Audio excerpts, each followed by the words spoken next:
والإسلام ديني ومحمدا رسول الله ويقيني أدنو إليه ساجدا بجبيني. 1965 کی جو جنگ ہوئی تھی اس کا اگر آپ مطالعہ کریں تو ایک تو واقعات ہمارے فوجی بھائی بیان کرتے ہیں. ہمارے بہت بڑے عالم دین گزرے ہیں مفتی احمد یار خان نعیمی صاحب رحمۃ اللہ تعالی علیہ. انہوں نے اسی دور میں ایک کتاب تحریر کی تھی. کتاب وہ حدیث کی شرح تھی. حدیث پاک کی ایک مشہور کتاب ہے مشکات, اس کی انہوں نے اردو شرح لکھی ہے معراج کے نام سے. اس کتاب میں بھی انہوں نے ذکر کیا ہے اللہ کے ولیوں کی شان کا تذکرہ ہوا, نیک بندوں کی شان کا تذکرہ ہوا, تو اس پر انہوں نے ضمناً یہ بات لکھی کہ نیک بندے جو اللہ کے ہیں وہ لوگوں کی مددیں کرتے ہیں, اللہ کی عنایت سے ان کے کام بھی آتے ہیں.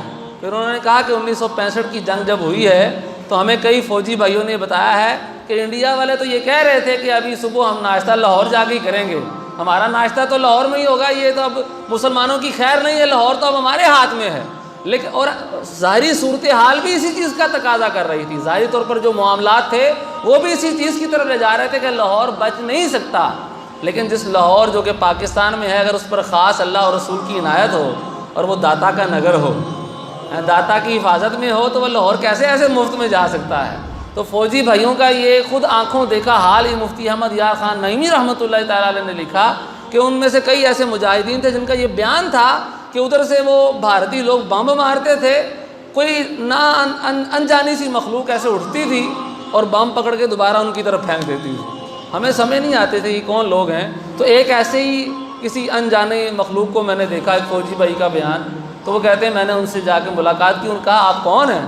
انہوں نے کہا تم مجھے جانتے نہیں, میں داتا گنج بخش رحمۃ اللہ تعالیٰ علیہ ہوں جن کا لاہور میں مزار ہے, میں یہاں پر مسلمانوں کی مدد کے لیے آیا ہوں. تو یہ اللہ کی خصوصی عنایتیں اس ملک پر ہیں کہ اس کی حفاظت کے لیے رب تعالیٰ اپنے خاص بندوں کو بھیجتا ہے. اور یہ بڑی مشہور بات ہے جو میں آپ سنانے لگا ہوں کہ جب یہ جنگ ہوئی تو دربار رسالت صلی اللہ علیہ وسلم پر جو چند خادمین تھے ان میں سے کسی خادم کو خواب میں آقا کریم علیہ السلام کی زیارت نصیب ہو گئی. میرے آقا کریم علیہ السلام نے جنگی لباس زیب تن کیا ہوا ہے اور ساتھ میں صحابہ کرام علیہم رضوان بھی موجود ہیں.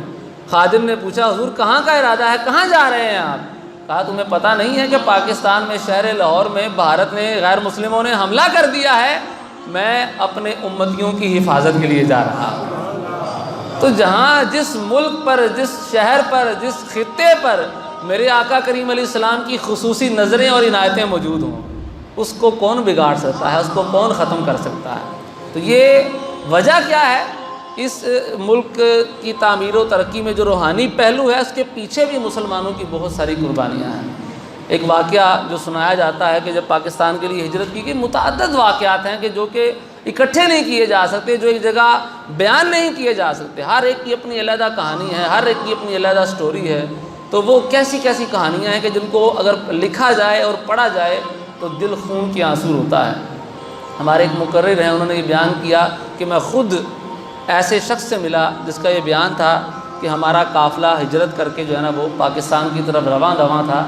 تو راستے میں سکھوں کے جتھے آتے تھے, مسلح جتھے, اور وہ مسلمانوں کو لوٹتے تھے, مار دیتے تھے, عورتوں کے ساتھ زیادتی کرتے تھے, بچوں تک کو ذبح کر ڈالتے تھے. تو ایسا ہی ایک سکھوں کا جتھا پیچھے لگ گیا. تو ہمارا جو مسلمانوں کا قافلہ تھا انہوں نے اس چیز کو محسوس کیا اور وہ ایک کماد کے کھیت میں چھپ گئے. اب دیکھیں حبس کا موسم ہے, ٹھیک ہے, اب آپ اندازہ کیجئے رمضان المبارک کا مہینہ ہو, 27ویں رمضان کا دن ہو, روزے کی حالت ہو اور لوگ ہجرت کر رہے ہیں. کیوں کر رہے ہیں؟ حالانکہ پراپرٹی ساری ادھر ہے, محلات سارے ادھر ہیں, باغات سارے ادھر ہیں, آباء و اجداد کی قبریں سارے ادھر ہیں, لیکن اس کے باوجود پاکستان کی طرف ہجرت کی جا رہی ہے.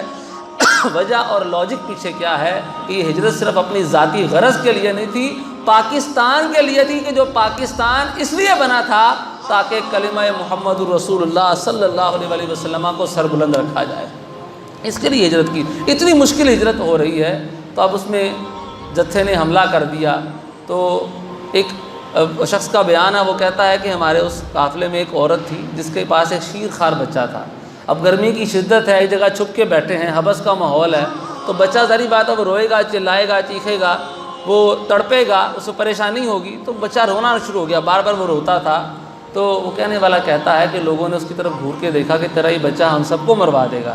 اس ماں نے اپنے ہاتھوں سے اپنے بچے کا گلا گھونٹ لیا کہ میرا یہ بچہ اگر نہیں رہے گا تو کوئی بات نہیں، لیکن یہ سارے لوگ حفاظت کے ساتھ پاکستان تو چلے جائیں گے نا، ہمیں پاکستان تو مل جائے گا نا۔ یہ اس طرح کے واقعات لوگوں نے سنائے ہیں، اس طرح کے واقعات لوگوں نے بیان کیے ہیں۔ ایک شخص کا واقعہ بیان کیا جاتا ہے کہ وہ بھی اسی طرح پاکستان کی طرف ہجرت کے لیے بھاگ رہا تھا، پیچھے ہندوؤں کے اپنا سکھوں کے جتھے لگ گئے، لیکن اس نے آگے دریا دیکھا، غالباً یہ BRB نہر کی طرف کہا جاتا ہے کہ یہاں سے بھی کئی لوگوں نے ہجرت کی۔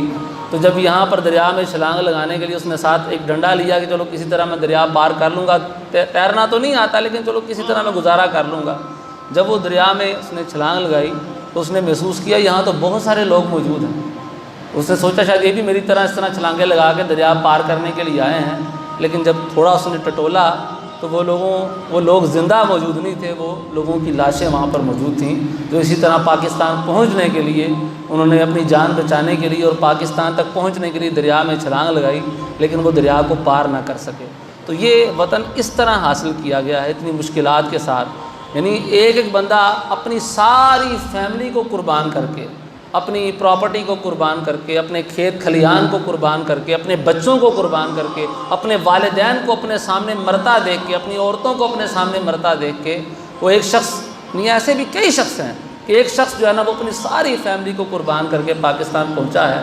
اب اس کی کیا کیفیت اس پاکستان کی قدر اس بندے کے منہ سے سنیے کہ جو اتنی قربانیاں دے کر جو ہے وہ اس ملک میں پہنچا ہے۔ تو میرے محترم بھائیو، اتنی قربانیوں کے ساتھ جو ملک حاصل کیا گیا ہو، اس کی تعمیر و ترقی کے لیے ہم سب کو حصہ دار بننا چاہیے۔ ہمارے ہاں ہوتا کیا ہے کہ زیادہ تر حکمرانوں پر بات ڈال دی جاتی ہے، وہ جی حکمران ہیں ہی ایسے۔ وہ ایک اس طرح کا واقعہ بھی سننے کو ملا کہ ایک جلوس نکالا گیا، جی وہ فلاں ہمارا جو حکمران ہے وہ بڑا کرپٹ ہے، پاکستانی کی بات ہے، اور اس کے خلاف ایک جلوس موٹر وے پر نکالا گیا کہ جی کرپٹ ہے، وہ کرپشن بہت کرتا ہے، اس کو اتارا جائے، یہ کیا جائے، وہ کیا جائے۔ تو جو پارٹی جلوس نکال رہی تھی نا، رستے میں ان کو بھی کوئی 7 اپ یا پیپسی کا ٹرک ملا، تو انہوں نے اس کو بھی لوٹ مار کر کے سارا لوٹ لیا اور 7 اپ اور پیپسی کی بوتلیں چڑھانا شروع کر دی اور اپنے سارے جلوس میں وہ بوتلیں بانٹ دیں۔ تو اب فرق کیا رہ گیا حکمران میں اور ان میں؟ ان کو بڑی سطح پر اگر موقع مل جاتا ہے لوٹ مار کرنے کا، جس کو جہاں ملتا ہے وہ وہاں کر لیتا ہے، جس کو بڑی جگہ پر اربوں خربوں کی سطح پر لوٹ مار کرنے کا موقع ملا اس نے وہاں کر لی، لیکن جس کو ایک ٹرک پر ہی موقع مل گیا اس نے ٹرک پر ہی لوٹ مار کر لی، فرق تو کوئی نہ رہا۔ تو یہ اچھا حکمران، اچھے لوگ، حاکم تبھی ملتے ہیں کہ جب عوام اچھی ہو۔ نبی پاک علیہ السلام کی حدیث کا مفہوم بھی یہ ہے کہ تم جیسے ہوگے تم پر حکمران بھی ویسا ہی مسلط کیا جائے گا۔ تو سب سے پہلے ہمیں اپنی ذات پر غور کرنا چاہیے کہ ہم کتنی ایمانداری کے ساتھ اپنے اس ملک کے لیے، اسلام کے لیے کام کرتے ہیں، ہمارے اندر کتنی ایمانداری موجود ہے۔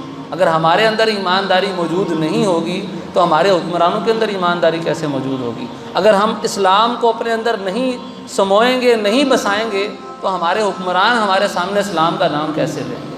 تو اس لیے سب سے پہلے ہمیں اپنے اندر اس ملک کا جو مقصد ہے وہ سمونا چاہیے۔